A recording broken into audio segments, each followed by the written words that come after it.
me over the years as he has done research and climbed Mount Ararat and produced these marvelous, marvelous replicas, these 4-foot replicas. He said, Ark fever is known by the Ark researchers. Something happens to you when you get to the mountain. He said in preparation, there's Ark fever, but when you get there, you're struck. You're awestruck, first of all. And he said an amazing thing happens. It is that somehow the worst in people seems to come out. He said, down deep, almost everybody wants to be the person credited with discovering the ark. And he said, I've seen preachers, lifelong friends, who had saved and had acquired finally the funds to get to Ararat. And they had an idea about where they thought the ark was. And as they started to climb, he said, I've personally seen preachers, lifelong friends, get in a fist fight over who would get to touch it first. Ark fever just consumes you. So I'd like to, as the host of Ark-A-Thon 2, defuse that proposition, that temptation. I want to make a statement of record. The Ark of Noah, in my opinion, my humble opinion, will not be discovered.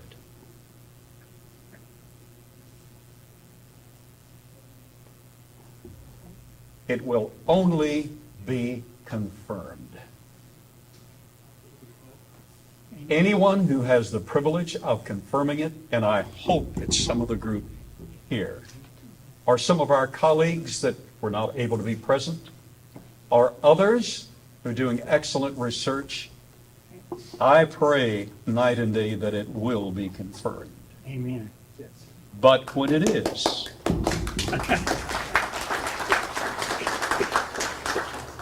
it is, it will not be discovered, because it's already been discovered.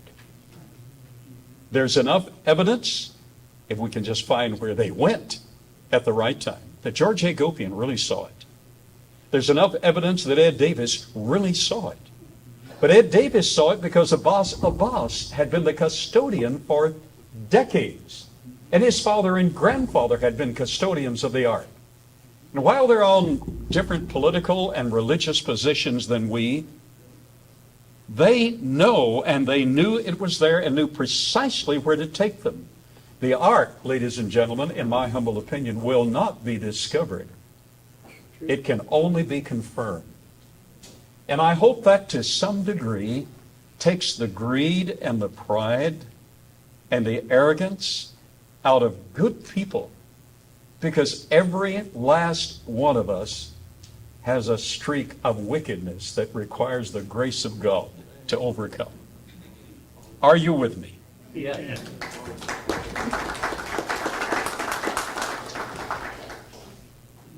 One of the experiences that I reflect back upon over the years since 1990 and assaulting Mount Ararat, climbing on foot, and the helicopter expedition, 11 separate helicopter sortie expeditions around Mount Ararat. As far as we know, the most exhaustive research that has been done in that particular venue. One of the things that I will never forget is that our guide / interpreter / attorney, all one person, who wouldn't let us out of his sight, and later we learned to deeply appreciate that fact, came to us and he said, the Turkish commander wants to see you. So Bob Summers was off rappelling off a forbidden ancient wall, right, Bob? So he wasn't available. So Don Shockey and I, you remember Don? I don't remember too well. The two of us were transported by taxi with our interpreter slash guide slash attorney to the interior quarters, military quarters inside the military compound, face to face with the commander. And the commander explained, he said, you had to come. He said, you must leave. And he explained, and our interpreter explained through us, back to us. He said, the Kurds have assembled on the mountain around a small lake. They know you're here with a helicopter. It is not a fast helicopter. It's an Mi-8 Russian-built helicopter. That was the only one permitted by the Russians, who have a military station just beyond the Turkish border, and permitted by the Turkish government. So we had to fly with what was permitted. And he said, through our interpreter, they have assembled, there are thousands of them in assemblage. They have guns. They are determined, when you fly tomorrow, they're determined to shoot you out of the air. It was a pretty tenuous moment when he explained that. So our interpreter turned to me and to Dr. Shaki, and he said, he explained the peril. And he said, do you want to fly? And both of us said, well, now, wait a minute. Little widows have sacrificed to make this possible. We prepared for future, for months and years, and I wasn't as fat then as I am now, and I was in the best shape I'd been in 3 months. So we both said, people have sacrificed. We've come a long way. This is our opportunity. Yes, we want to fly. Well, the Turkish military commander understood a lot more English than he was letting on, and he said, you know, fly.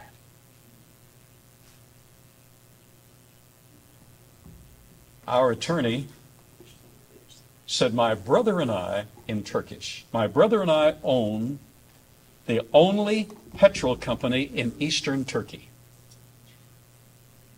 As of this moment, you are 3 months behind with your payments. All your military vehicles run on our petrol. You're 3 months behind on your payments. As of this moment, no more petrol. The commander said, you fly.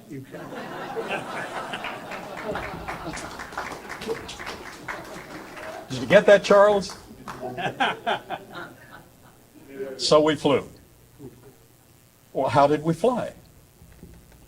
Well, about 4 o'clock the next morning, before we were getting ready to board the Mi-8 Russian-built helicopter, as we were trying to get a little sleep, we heard boom, boom, 4 or 5 times. Had no idea what was going on. Later we learned that the Turkish army had pointed all of their big guns to the mountain. And with their huge guns had lobbed shells. Nobody was killed. We would have known had anyone been destroyed. They would have destroyed us had we killed any one of them. No one was killed, but I'll tell you what, they ran off the mountain. And then we flew for a number of days. We performed our sorties, and the commander got word back. They've assembled again. They have larger guns. They're going to shoot you out of the air. You're going to have to leave. So we said, all right, we'll do that. He said, now, you're going to have to make it absolutely obvious that you are leaving. So Yuri, our pilot, who had flown Brezhnev and Gorbachev, he was their personal helicopter, a military helicopter pilot, flew our expedition. So he knew exactly what to do. He just didn't know that I get motion sick real easy. And so, Dogobayazit, we all boarded. We got on that big Mi-8 Russian-built helicopter, and Yuri flew all over Dogobayazit. I mean, dipsy-doodle, all over the place. I had no idea where I was until I got back home. That is an experience I'll never forget. Briefly, I want to bring you up to date, try to close this dissertation. Let me ask, have you learned anything today? Yes. Have you felt some of the pain of these expeditioners and the peril? They are to be admired and appreciated. And incidentally, gentlemen, it's already a part of our record at least. If you just happen to be the one who finds a piece of wood and bring it out and confirms, this is Noah's Ark, it is not a discovery. It is a confirmation. And all God's people said, Amen. Amen. Good, good. At least for our group, that settles it. Now, let's take a trip to Ararat. Everything's in view there. From one of the monasteries already mentioned earlier, you can see this majestic site. That's the Ahura Gorge. The Ahura Gorge erupted, or this volcano, it is a volcano. You try to sleep on the mountain, and it's at night in particular when it trembles. And you say, this is it, what am I doing here? But you get through that night, and the next night it trembles again, basically at night. And it's an awesome and rather terrifying experience. In 1840, 1/6 of the mountain blew out. It was not a small volcanic eruption. It blew boulders 20 miles away as large as Volkswagen buses. Dr. Shockey and I personally leaned against some of those boulders. Did you experience the same? Did you see those? Dr. Morris, did you see some of those boulders 20 miles away? Any of you other gentlemen? See, 20 miles, 1/6 of the mountain blew out. So that created or generated the Ahura Gorge that we see. It's rather majestic, but rather frightening at the same time. Some of the crevasses are 300, 500 feet deep. John Morris told me early when we got together, and I had no idea I'd ever get to be there, he said, you can take one step, you don't know what's under it, and you can fall 500 feet, and that's it. This has been referred to throughout the day as being on Lesser Ararat, what some have concluded to be Noah's Ark, but it is not, as all of our panel has agreed. It's the Tenderik Darupanar site. It was from satellite observed, and we have some of the original pictures as of the kindness of Dr. Shockey today, some of the original photos, aerial photos. What is it? It is a Tamerlane fortress. Tamerlane was named by the British Tamerlane. His Persian counterparts called him Tumurlink. He conquered that entire area. He used a pattern to do so. He would build a small fort in an oval form.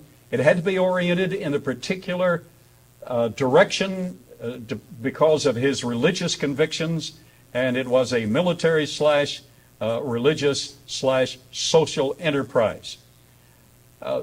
And we examined some of the support around the sides, some of the wood around the sides that was tied to with steel-like bands to the other side, so they filled it in. But there's a general shape. The general shape of a big boat, but it's too long for one thing. But what those who hold to this as being Noah's Ark do not point out is that this was a Tamerlane fortress, and the corral where they kept the horses is still seen. I don't think Noah had a herd of horses on the ark. You only needed about 7 pairs of horses to populate all we have. Plus, about 300 yards away is a smaller one just like it. That was for his harem. And I don't think Noah had a little dinghy boat that he pulled along the way. That is not Noah's Ark. But Dr. Judkins did a very good job of diffusing that. Now, those are the 3 musketeers. That was, not a one of us looks like that today. My hair's the wrong color. And this is the advanced expeditionary team. we negotiated something that I will talk to you about in just a moment as briefly as I can. We're in front of the helicopter there, but that shows what we looked like then. I only have memories of that. That was the entire team, including Yuri and his team, including a very brilliant young assistant lady who was great at math, and then the Ararat 8, our expeditionary team. This is just a small bridge between Dogobayazit and the foothills of Ararat, and I'm assuming that too. Can you see that, Dr. Morris? Is that of Roman vintage as well? You talked about a Roman bridge this morning. I would assume it possibly is. It's small, but it's very picturesque. Here we have the map outline of the Ararat vicinity, produced by Eddie Atkinson, my friend. And he gave that to the museum. So let's give a hand of appreciation to Eddie Atkinson.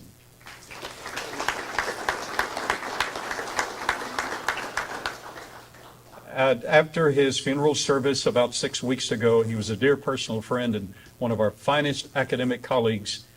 I thanked his wife for letting him give us one of his treasures. She said, "Oh, I just wanted out of the house anyhow."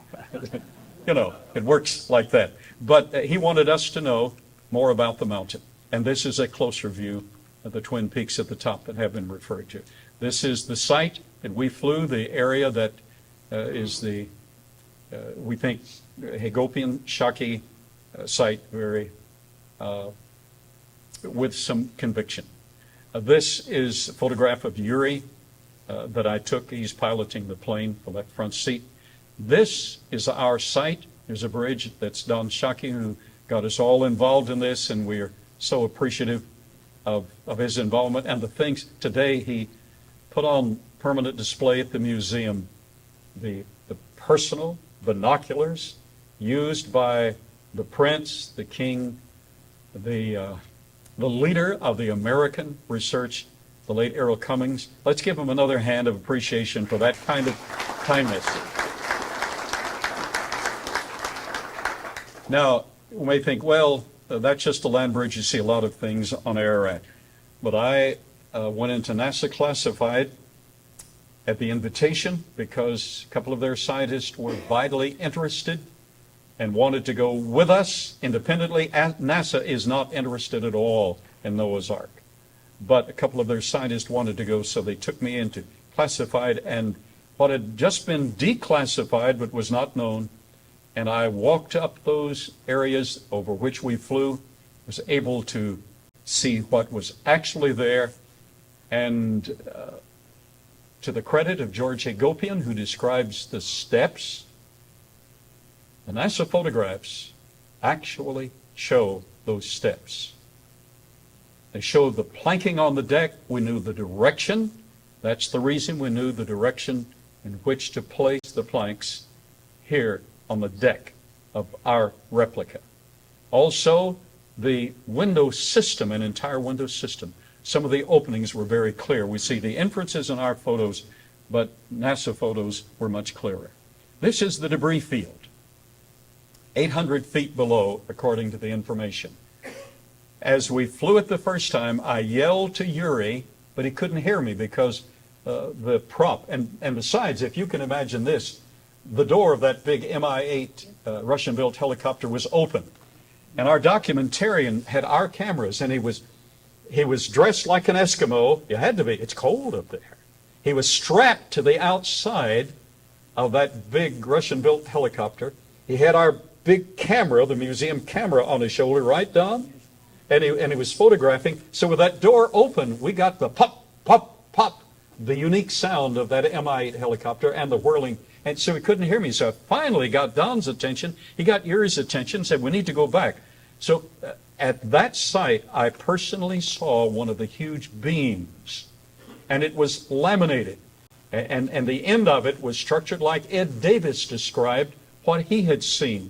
There had to be a joint to that. But by the time we got back and took the photograph, I can point to the beam. You can see a little bit of it exposed, but ice and snow had covered it all. So there's a basis we had a basis for realizing that we were in the right place. Which brings me to draw this thing to a close.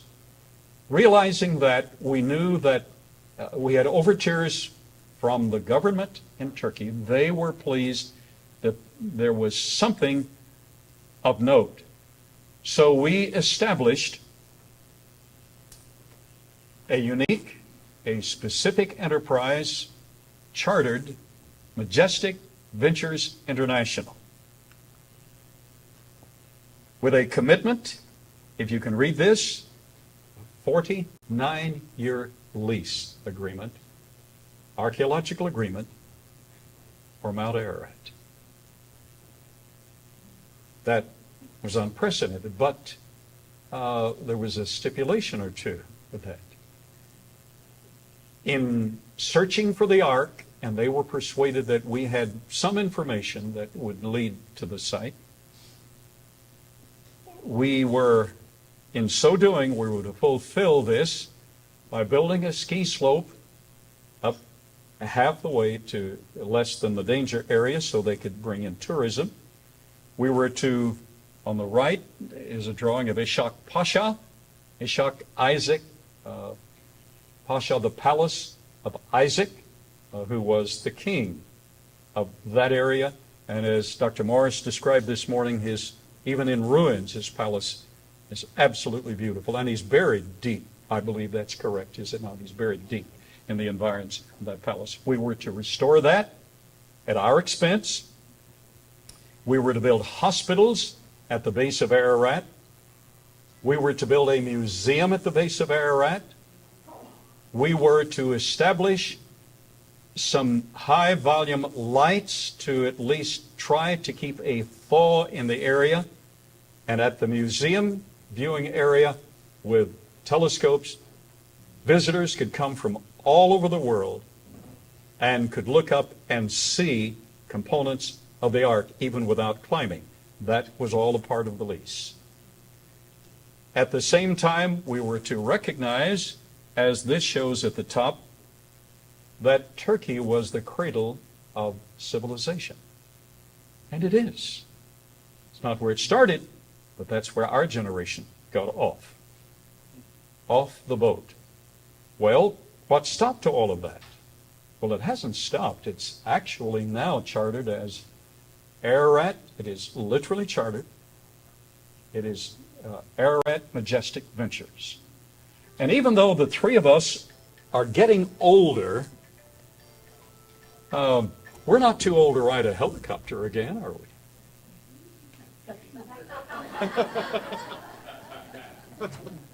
And we're praying for the others involved in the research project. But something happened, meanwhile, back on the ranch.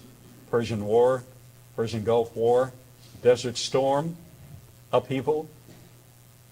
To try to land on Mount Ararat currently would be absolute suicide. So I probably will never get to ride that helicopter again and fulfill that dream. Besides, the whole thing was going to cost over $100 million. And that was one of the obstacles that kept us from doing it.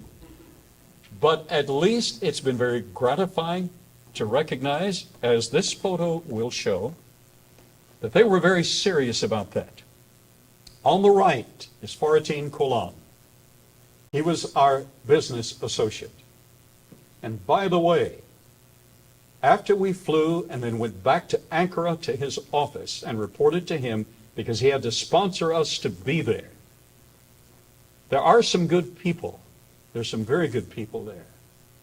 But they, like our cousins, need the gospel of Jesus Christ.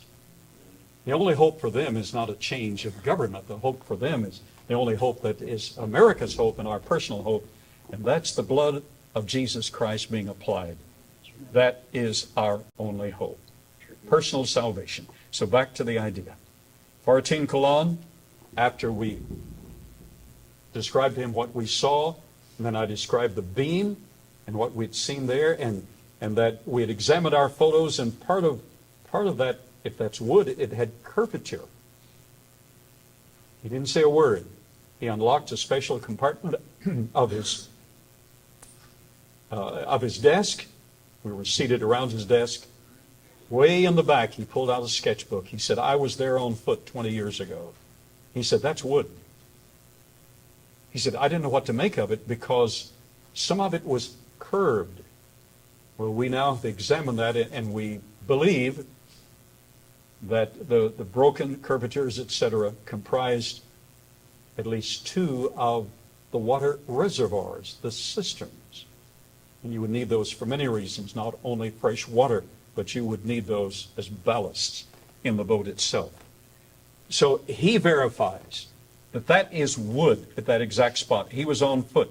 He'd been on the mountain, 40, 50 times in his lifetime? He just lived going up to the mountain. That was his hobby. The second guy from the right is my wife's husband. Though that was back in the day. Alfred wants to know which husband. The moderator, the guy, yeah. Oh, this one, yes. The fellow with his arms crossed was the personal emissary of President Uzal.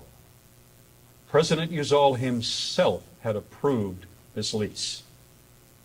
And his emissary would work with us, go back to him, come back and work with us. Agreements were made. There was one little misunderstanding. They were sitting together. We were in the lobby of a beautiful hotel. And Farateen called over and he said, we want to know something. The emissary wants to know, and it's very important. When you find the ark, you finish. Remember that, Don? You finish? I said, yes. And he got mad. Real mad. I said, wait a minute, why are you angry? And he said, you just told me when you find the ark, you're going to leave us and not finish, and not do what you promised to do. I said, no. You don't understand English. That finish means we will complete what we promised to do. Took 30 solid minutes to convince him to calm down. Negotiations are very difficult when nobody understands what the other guy is talking about on either side. So, all right. So that was Farateen who got upset because the emissary with his arms folded had gotten upset. And then on the left is the president of that district. I don't know if 3 out of 4 of those guys are dead and the other one's on his last leg. I don't know. But anyhow, at least the lease was agreed to. And there's Yuri, the pilot who had flown Brezhnev and Gorbachev. He and I exchanged tie clasps, and somewhere in my possession I have his, and hopefully he has mine. He wore a tie until the job was done, then he pulled it off. That's what I'm going to do shortly. This is a likeness that we commissioned. Steve Miller. Is Steve here today? Steve had planned to be here. Steve Miller, brilliant artist, painted the likeness of Ed Davis looking toward us. Abbas, pointing to the ark and showing him various details of the ark, all within clear view, plus he had his binoculars and it was able to see that. The weather increased as it does, as all of you who have been there will testify. Every day is a new peril. And it rained deep in the gorge and the hazard as well. Then it began to snow. It snowed up to their waist, and they had to get out on peril of their lives. But this is the likeness, and I think you two artists would appreciate each other. I know you would. And that is the end. That's where we are. Now, that's less than 3 hours long, isn't it?